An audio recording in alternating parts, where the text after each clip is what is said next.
So I want to finish up yesterday. We were doing chapter 4. We were discussing in Sefer Shoftim about Sisra getting conquered, his army by Devorah, and ultimately Yael killing Sisra.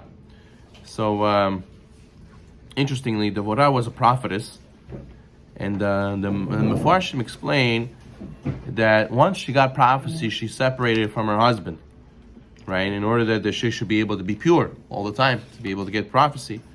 So now we know in the Torah a similar thing happened with Moshe and Sipporah, right? That Miriam spoke Lashon Hara about Moshe Rabbeinu because he was saying, why is Moshe Rabbeinu separating from Sipporah? Well, we are all Nevi'im also, and we don't separate from our husbands. So you don't need to separate as a Navi.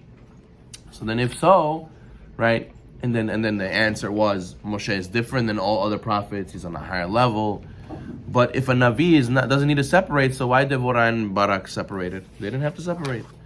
So Maran Haida in Rosh David, he says something beautiful. He says that as long as Devorah was a Nevi'ah, she didn't separate from Barak. It was only later when they wanted her to be a shofete, to be a judge, that's when she separated. So it shouldn't be an embarrassment for the Torah and Am Yisrael. Why? Because imagine they came to her and they say, we have Bedin, and she's busy, with her husbands. Hey, how are you? And she's busy with serving and cooking for him, all this other stuff.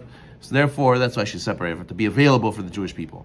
So now we know that Devorah, the Maran Chidah says that she was a Gilgul of Tzipporah, the wife of Moshe Rabbeinu, and this is hinted.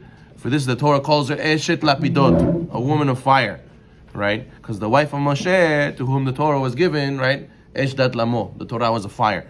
So it's really a Gilgul of Tzipporah. Now, interestingly, also we're going to see Sisra was also a Gilgul, right? Because just like at Yam Suf, Hashem told Bnei Israel that he would fight for them, and you just go forward. So to Devorah told Barak, just go forward, Hashem will fight for you. Ended up being that the Mefarshim say that Sisra was a Gilgul of Paro. And just like Hashem humiliated him, Paro, Hashem also humiliated Sisra, and he thought he was in charge, and Hashem showed him, look, even the weakest person, a woman will kill you. So now, and also that's why Devorah is Gilgul of Sipporah, just like Moshe beat Paro, now Tzipporah beat Sisra, which is Gilgul Paro. Now, how did he die in the end? Yael made him very tired. So Midrash says, how did she make him very tired?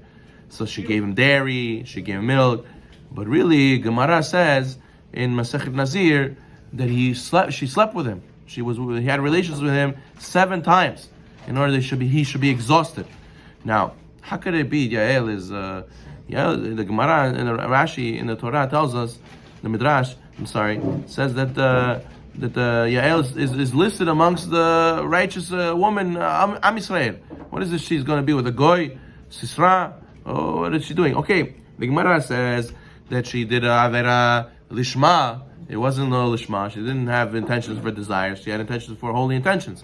But still, like, it's weird, no? It's a holy woman doing these kind of things. Like, she has a husband, like, what's going on over here?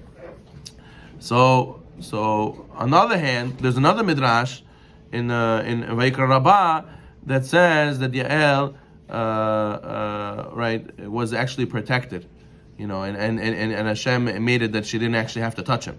So what does this mean? So Maran Haida says that like what's the Arizal? It says the Arizal said that a shed went instead of her.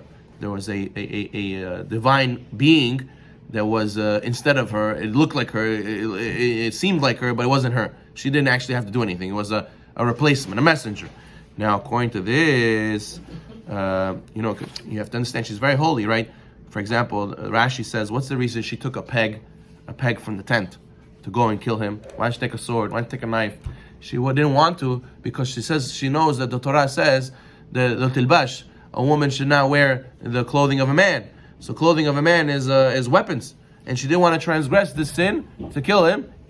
So that's how holy she is. She went and looked for something that's not really a weapon in order to kill him. So look how holy she is, and therefore what says the Bnei Sachar, that really Yael is really Gilgul, came back Gilgul into who?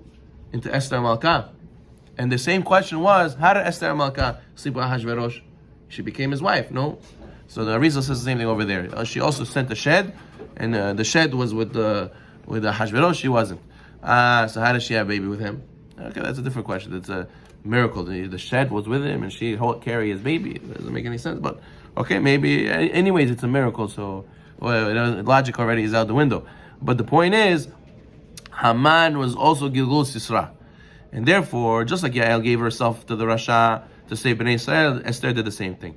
And Esther invited Haman. How did he fall? In a meal. Sisera also fell in a meal, right? So therefore, their Sha'im, they thought that they're going to be successful, and ended up being that was their own downfall. She didn't go to Sisera. Sisera came to Yael. Same thing, Haman, she didn't chase Haman. Haman came to her. And Haman thought he's going to, with this meal, he's going to win, and he's going to get something. Ended up being that's his downfall. The Rashayim always think that with their plan, they're going to win. With their own plan, Hashem makes them fall. So therefore, we have to realize tremendous siyat d'shmaya and tremendous mesirat nefesh that these people did, and since they kept themselves, kedusha ta'ara, they had good intentions, and they did it in holiness, they kept the Torah, so therefore Hashem gave them miracles that even a lady was able to beat the strong Sisera, who had hundreds of thousands of soldiers under his belt. Okay, so the next chapter 5 in Shoftim, talks about the Shirat Dvorah, which is the song. She made a song afterwards. It was a prophecy, it was actually a prophecy, that praise Hashem for this, that they beat Sisera, and they were very happy that they won. So she sang a song that describes the history of the Jewish people and how many miracles Hashem did for us, right?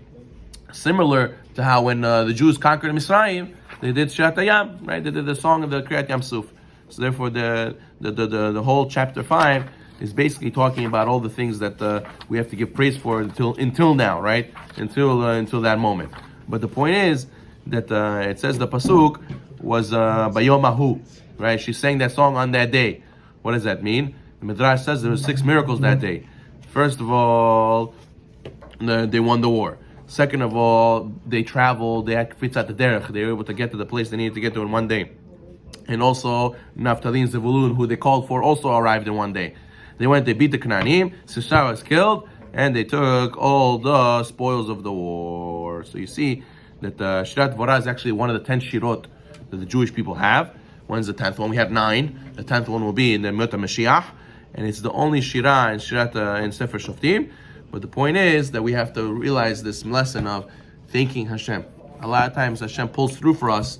We don't just move on with our life. You got to sit and make a big deal about singing to Hashem and praising Hashem, saying thank you every day for all your blessings.